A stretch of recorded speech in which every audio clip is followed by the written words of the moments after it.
Captain Lee Hannah checked her watch. The meeting was supposed to start 10 minutes ago. She stood in the cold stone hallway, deep under the Korethian capital city, waiting with her team. The walls around them were covered in strange symbols that glowed with a soft blue light. "Something feels wrong," said Dr. Park Ji-ho, the team's scientist. He was a thin man with nervous eyes. "They asked us to come down here alone, no guards, no weapons." Commander Kim Tae-soo nodded. He was Hannah's second-in-command, a big man with steady hands. The Korethians said it was their way, a sign of trust. Engineer Cho Mingi looked around at the dark tunnels. "I don't like it. My scanner shows these tunnels go down for miles. If something goes wrong," Pilot Yoon Dae-ho laughed, but it sounded forced. "Come on, these are peace talks. What could go wrong?" Hannah wished she felt as confident as Yoon sounded. The Korethians had contacted Earth 6 months ago. They said they wanted to trade. They said they wanted to be friends. But something about their messages had felt strange, too eager, too perfect. The Korethians looked like giant insects. They had 6 legs and hard shells that looked like green glass. Their eyes were big and round, sitting on top of their heads on long stalks. They were taller than humans and much stronger.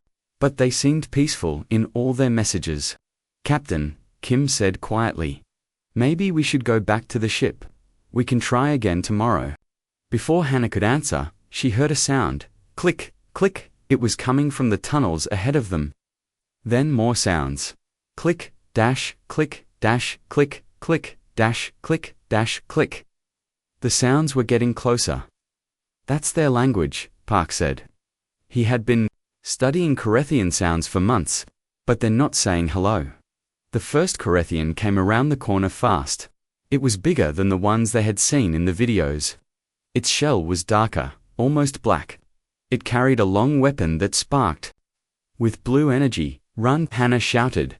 More Korethians came from behind them. They had been surrounded. The clicking sounds were everywhere now. Angry sounds, hunting sounds. Kim pulled out his plasma rifle, but a blue energy blast hit him in the chest. He fell hard against the stone wall and didn't get up. Mingi screamed and tried to help him, but another blast knocked her down too. "The side tunnel," Hannah yelled. She grabbed Park's arm and pulled him toward a narrow opening in the wall. Yoon was right behind them. They ran into the dark tunnel. Their boots made loud sounds on the stone floor. Behind them, the clicking got louder.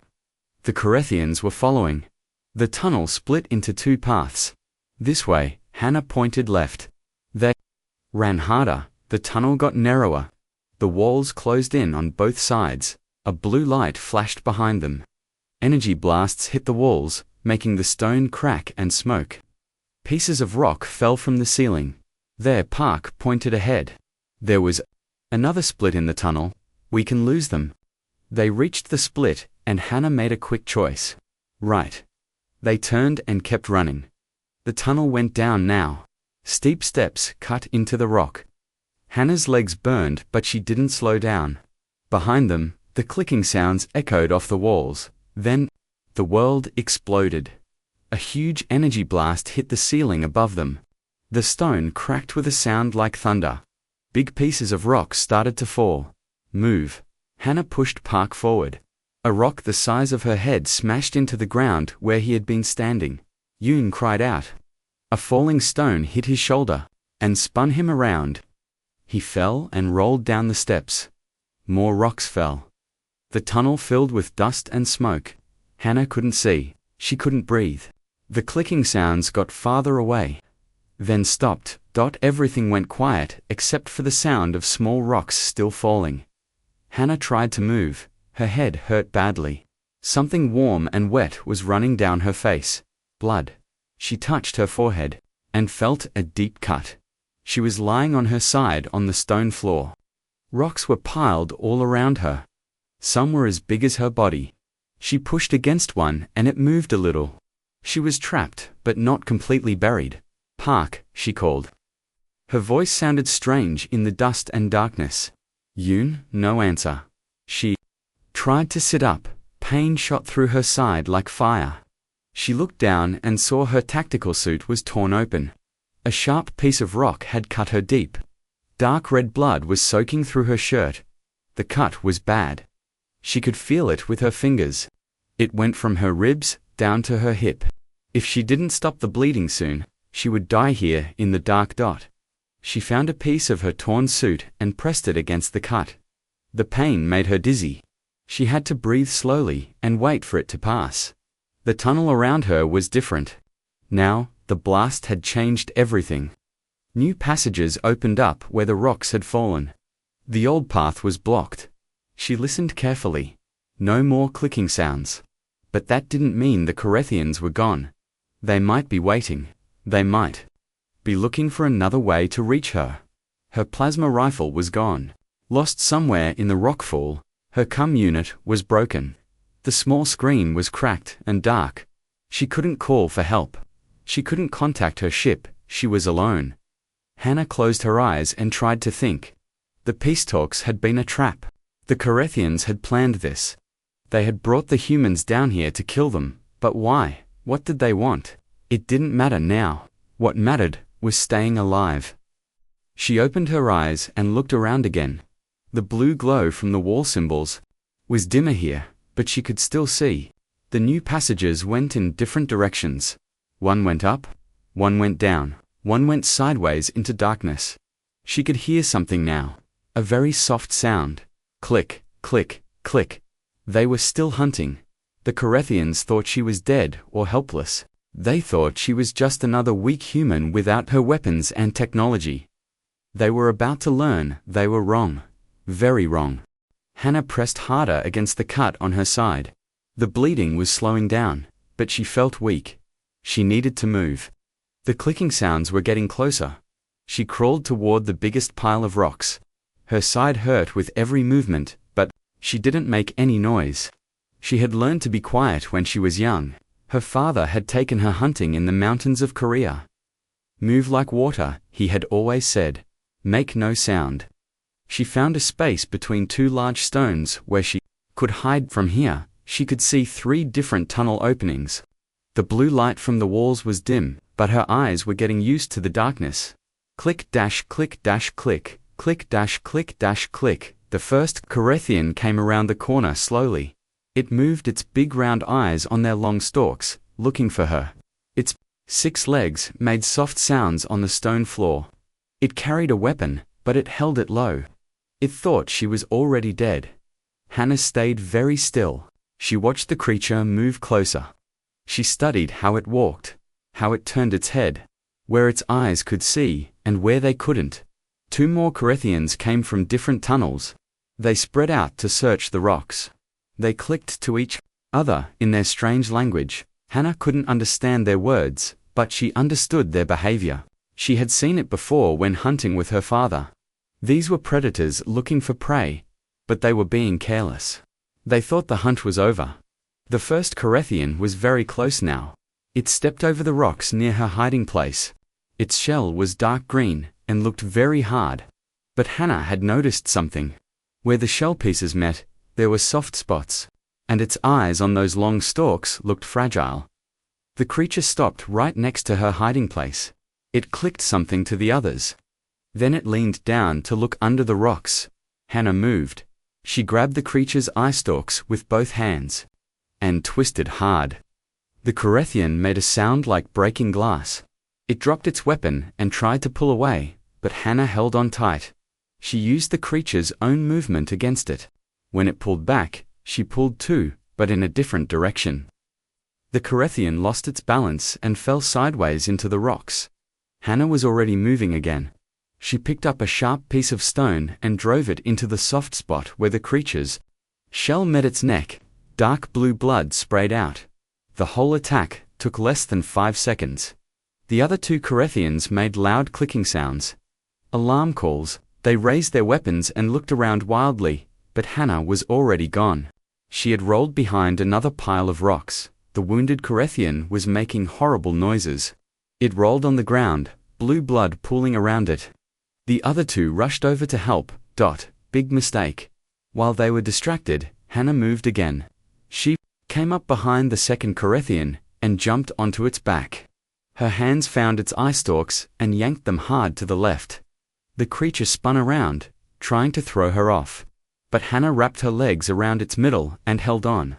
She reached under its chin and found another soft spot. She pressed her thumb into it as hard as she could. The Korethian made a choking sound and fell forward. Hannah rolled away as it hit the ground. The third Korethian finally got its weapon up and fired. The blue energy blast hit the wall where Hannah had been a second before. Pieces of hot stone flew everywhere, but Hannah was already moving to her next position. She had learned something important about these creatures. They were strong and had good weapons, but they were slow to react. Their big eyes could see well, but they couldn't turn their heads quickly. She picked up the first Korethian's weapon. It was heavy and warm in her hands. She had never used one before, but the trigger was obvious. She pointed it at the third creature and fired. The blast caught the Korethian in the chest. It fell backward and didn't get up. Hannah stood in the middle of the tunnel, breathing hard. 3 Korethians lay around her. 2 were dead. 1 was still moving but making weak sounds. The whole fight had lasted 20 seconds. She looked down at herself. Her side was bleeding again from all the movement. Her hands were covered in blue Korethian blood. Her torn suit was now completely ruined, but she was alive. And now she had a weapon. She knelt next to the wounded Korethian. It looked at her with its big round eyes. Fear. She could see fear in those eyes. It clicked softly, maybe trying to call for help. Hannah picked up its weapon too. Now she had 2. She also took a small device from its belt. It looked like a communicator. The creature clicked again, weaker now. I know, Hannah said quietly. You're scared. You didn't expect this. She stood up and looked down the tunnels. More Korethians would come. They would find these bodies and know she was alive. They would come looking for her. Good, let them come. She was no longer just trying to survive. Something had changed during the fight. Something old and deep had woken up inside her. Her father's voice came back to her. We are not the biggest or the strongest. But we never give up. We keep going when others stop. Hannah checked both weapons. They were fully charged. She looked at the communicator. It was making soft beeping sounds, probably a location tracker. She smiled for the first time since the ambush. The Korethians thought they were hunting her, but they had made a big mistake. They had hurt her friends. They had tried to kill her, and they had left her alive. Now she was going to show them what humans were really like when they stopped being polite. She turned off the communicator's sound but left it on. Let them track her. She wanted them to find her. She picked a tunnel that led deeper into the complex, where there would be more Korethians, where her friends might be held prisoner. She started walking. Her side still hurt, but the pain was different. Now, it was fuel. It was anger. Behind her, the wounded Korethian made one last clicking sound and went quiet. The hunt had begun. But now, Hannah was the hunter. Warcast leader Vector stood in the main control room deep under the city. His shell was bigger and darker than the other Korethians. Scars covered his arms from many battles. He was old and smart and had never lost a fight. He clicked angrily at the warrior who brought him the news. Say that again, Vector demanded. The human female killed warrior Klexton, the messenger repeated. She also wounded warriors Vexima and Thilak. She did this with no weapons. Vector SI stalks moved in different directions. This was impossible. The humans were weak, soft. They needed their machines to fight. Without their technology, they were helpless. You are wrong, he said. She must have found a weapon. Maybe she used rocks. No, war leader. Vexima saw it happen. She used only her hands. She moved very fast. She knew exactly where to strike. Vector was quiet for a long moment. He had studied the human files for months before planning this attack. The humans were from a peaceful world. They were scientists and explorers, not warriors. Their bodies were weak compared to Korethian shells. Send a full hunting pack, he ordered. 12 warriors. Find her, and bring me her body. The messenger clicked acknowledgement and left. Vector looked at the screens, showing the tunnel systems. The human was down there somewhere, wounded and alone. She would die soon enough. Hannah moved through the dark tunnels like smoke. She had been walking for 2 hours, learning the layout. The passages went everywhere, up, down, sideways. Some were wide enough for vehicles, others were so narrow she had to squeeze through. She found water dripping from the ceiling in one place.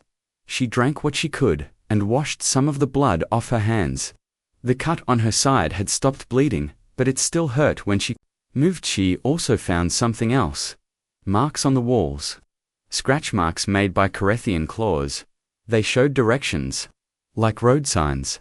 Following the marks, she found a storage room. It was full of supplies.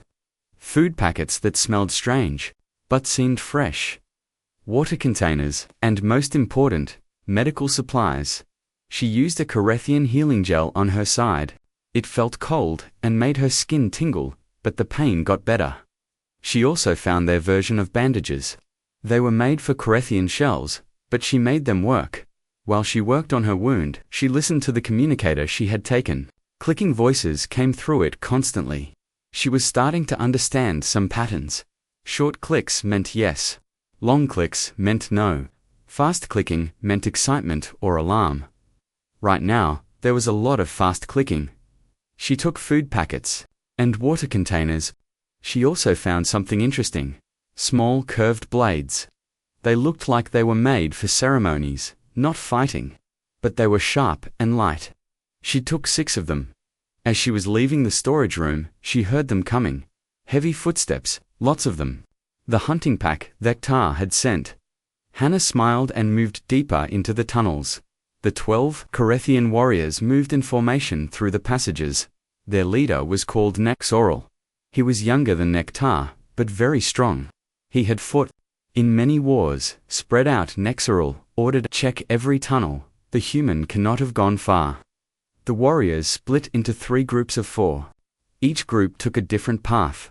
Nexoral went with the first group. They moved slowly, checking every shadow. Their weapons were ready. They found the storage room. Supplies were missing. She was here, one warrior said. Recent. Nexoral clicked into his communicator. Target confirmed in Section 7. She has supplies now. A voice clicked back. It was Vectar. How is this possible? She should be dead from her wounds. Unknown, war leader. But she is moving and thinking clearly. Find her, kill her. Nexoral S group continued deeper. The tunnels here were older. The blue symbols on the walls were faded. It was darker. The first warrior disappeared without a sound. One moment he was there, checking a side passage. The next moment, he was gone. Kefta, Nexoral called. No answer. They found him around the corner. He was lying on the ground, not moving. Dark blue blood pooled under his head. A small curved blade was stuck in his neck.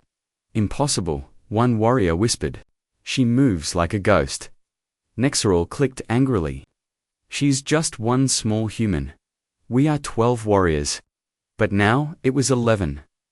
Hannah watched from the shadows above. The Corethians never looked up. Their eye stalks moved side to side, but not up. And down. Big mistake. She had climbed into a crack in the ceiling. From here, she could see the whole tunnel. When the warrior had walked underneath her, she had dropped down behind him. One quick strike with the ceremonial blade, and he was gone. Now the others knew she was hunting them. She moved through the cracks and small passages they couldn't follow. She was smaller than them. She could go places they couldn't go. She found the second group of warriors 20 minutes later. They were bunched together, scared, good. Fear made them stupid. She waited until they passed a junction where 4 tunnels met. Then she threw one of the food packets down a side tunnel. It made a noise when it hit the ground. All 4 warriors turned toward the sound and moved to investigate. Hannah came up behind them and took out the last warrior in line. Another blade to the neck. Then she was gone again before the others could react. The third group was smarter. They stayed close together and watched all directions. But they made a different mistake. They tried to follow her into one of the narrow passages. The leader got stuck halfway through. His shell was too wide. While he struggled to back out, Hannah struck from the other side. She used a blade on his soft eye stalk. He screamed and thrashed, but he couldn't turn around to fight back. The other warriors tried to pull him out, but that just made him panic more. By the time they freed him, Hannah was long gone, and their leader was blind in one eye. 3 hours later, Nexarul stood with his remaining 7 warriors in a wide chamber. 3 were wounded. All were scared. His communicator clicked. Vector's voice came through, angry and demanding. "Report. We have lost 5 warriors," Nexarul admitted. "The human is ... different than we expected." "Different how?" "She does not fight like their files said. She moves in ways we cannot predict. She uses our own equipment against us. And war leader ... double quotes." He paused. "What?" "I think she is learning our language." Vector stared at the screens showing his tunnel system. Red dots marked where his warriors had died. 7 red dots in the last 6 hours. 7 of his best fighters killed by one small human female. "She is learning our language?" he asked. Again, Nexarul's voice came through the communicator, tired and scared. "Yes, war leader. She spoke to us. She said, 'Come find me,' in perfect Carethian. Then she laughed." Vector SI Storks twisted in confusion. Humans were not supposed to be smart enough to learn their language so fast. It took Carethian children years to speak properly. "Where is she now?" "We lost her again. She disappeared into the air ducts. We are too big to follow." Vector clicked his claws against the control panel. The human was using their own building against them. She knew the tunnels better than warriors who had lived here for years. "Pull back to the safe zones," he ordered. "We will wait for her to come to us, war leader." "She is not coming to us. We are going to her. She chooses when we meet. She chooses where we fight." The connection ended. Vector looked around the control room.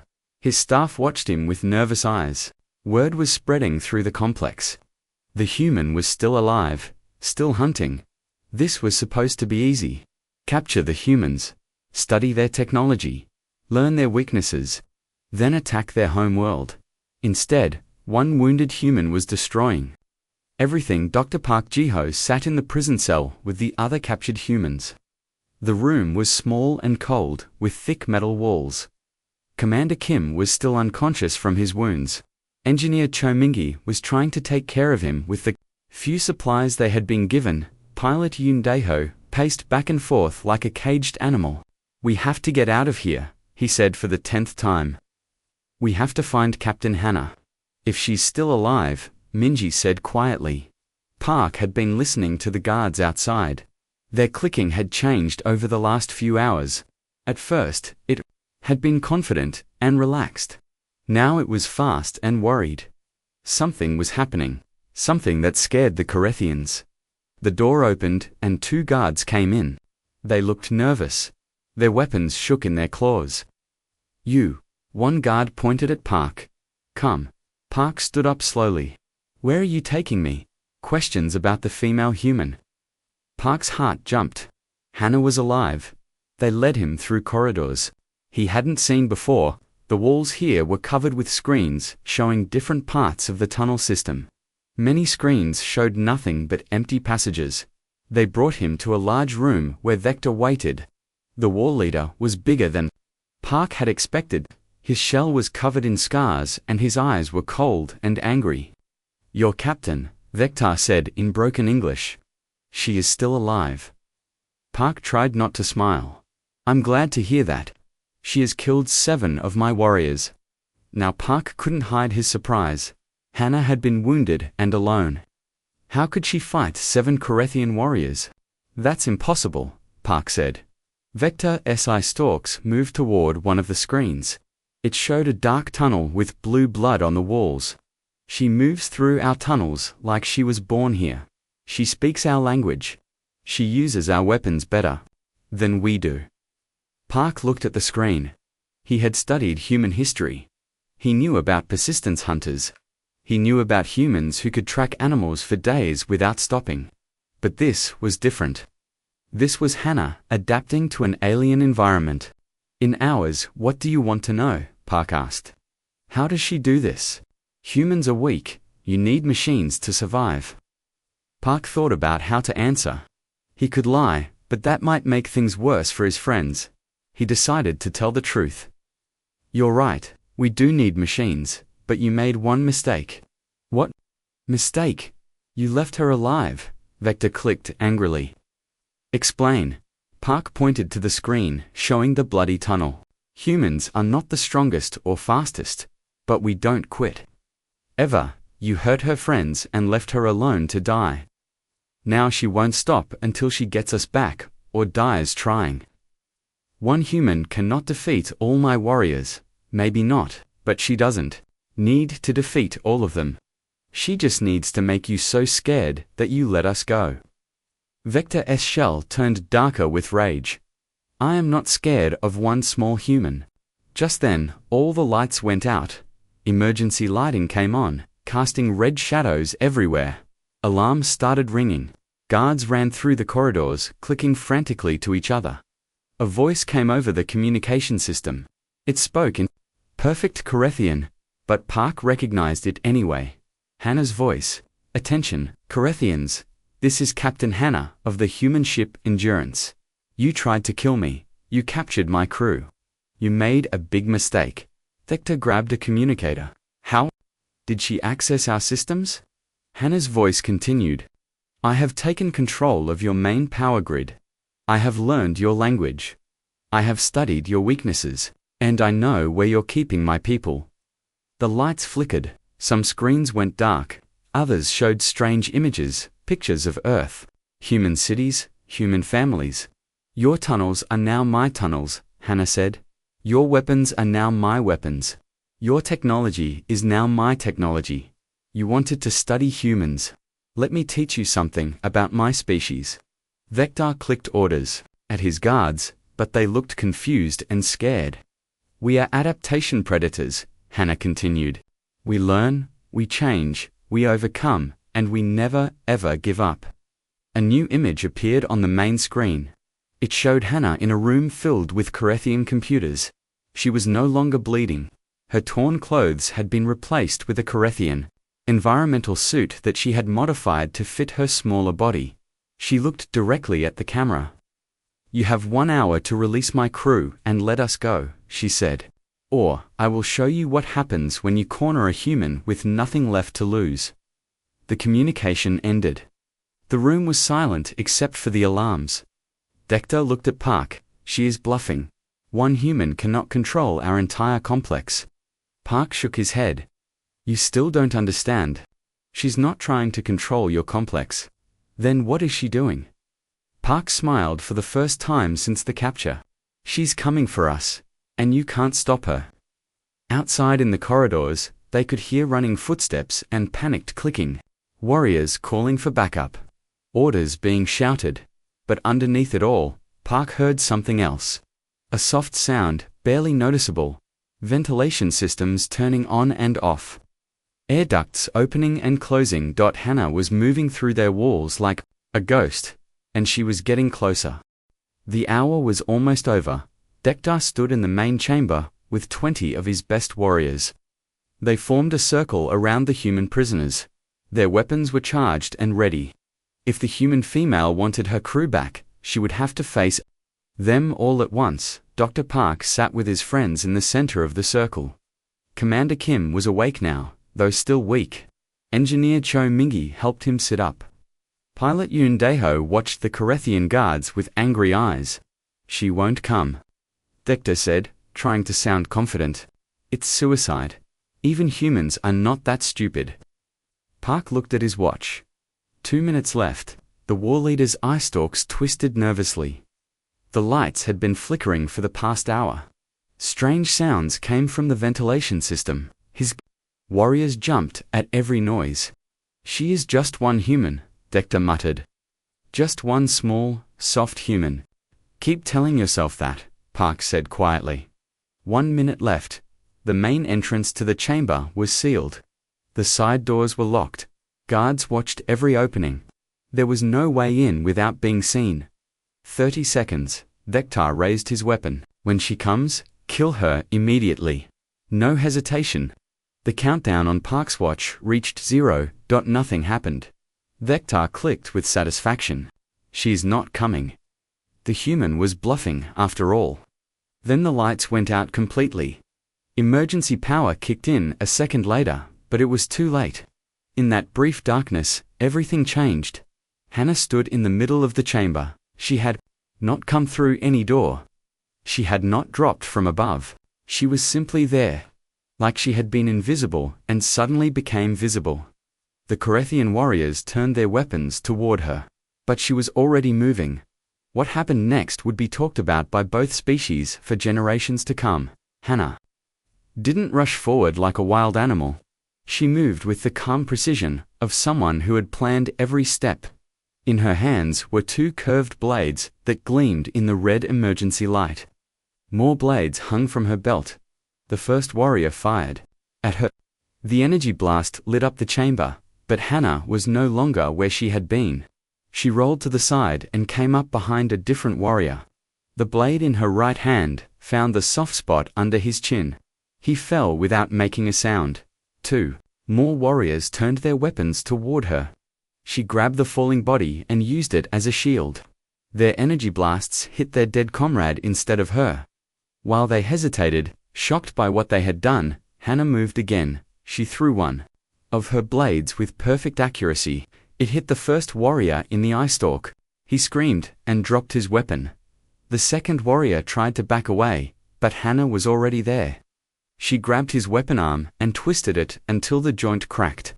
Then she drove her remaining blade into his neck. Impossible, Vector whispered. But Hannah wasn't done. She picked up the dropped weapons and threw them to her crew. Kim, behind you, she shouted in Korean. The commander caught the weapon and rolled to cover behind a control panel. Even wounded, he was still a good soldier. His first shot took down a warrior who was trying to flank them. Mingi and Yoon grabbed weapons to... They weren't soldiers, but they had trained for dangerous missions. They knew how to fight when they had to. Now it was for humans against 16 Corethians. The odds were still terrible, but everything had changed. The humans were no longer helpless prisoners. They were a team again, with their captain leading them. Spread out, Hannah ordered. Use the pillars for cover. The chamber erupted in weapons fire. Blue energy blasts flew in all directions. The humans moved from cover to cover, never staying in one place long enough to be targeted. But this wasn't just a firefight. This was Hannah showing the Corethians what humans could really do. She moved between the warriors like a dancer. When one aimed at her, she was already gone. When 2 tried to catch her between them, she went over them instead of around them. She used their size against them, their slow reactions, their inability to think beyond their training, and she talked to them in their own language.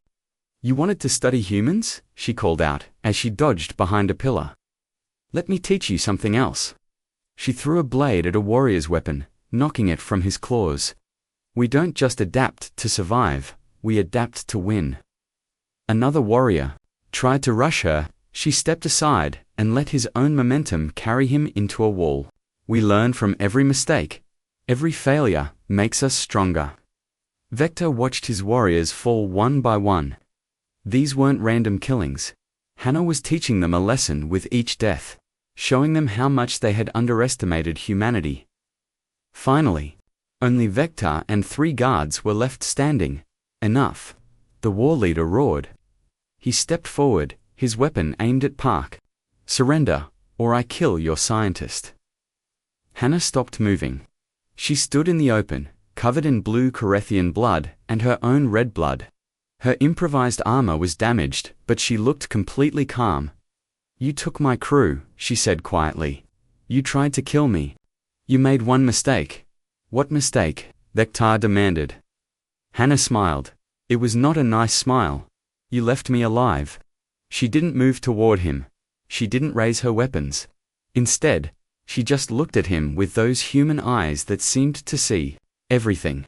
You studied our transmissions, our technology, our ships, she continued. But you never studied our history. You never learned what we really are. You were prey animals that learned to use tools, Vector said, but his voice shook. No, Hannah said. We are predators that learned to think. And now, I'm thinking about all the ways I can make you pay for what you did to my friends. The remaining Corethians looked at each other with growing fear. Their war leader was backing away from a single human female who wasn't even pointing a weapon at him. Your people wanted to invade Earth, Hannah said. You wanted to study our weaknesses. Well, you found one weakness. We care about our friends. But you also found something else. What? Vector whispered. When you threaten the people we care about, we become something you can't understand, something you can't fight, something you can't stop. The war leader's weapon wavered in his claws. You're just one human. Yes, Hannah agreed. Just one human who decided that you needed to learn what that really means. Vector looked around the chamber. Bodies of his warriors lay everywhere. His greatest fighters, defeated by 4 humans who had been prisoners an hour ago. He dropped his weapon. We surrender, he said in a broken voice. Hannah walked over to him. She was so much smaller than the massive Corethian, but somehow he seemed like the small one now. Good choice, she said. Now, let's discuss the terms of our release. And, Vector. Yes, next time you think about attacking humans, remember this day. Remember what one human can do when you make her angry. Then imagine what 1,000,000 humans could do if you threatened their world. The war leaders, ice stalks, drooped in defeat. There will be no next time, I swear it. 3 hours later, the human crew walked out of the Corethian complex and back to their ship. They were battered and tired, but they were alive and free. As they prepared to leave the planet, Park looked at Hannah.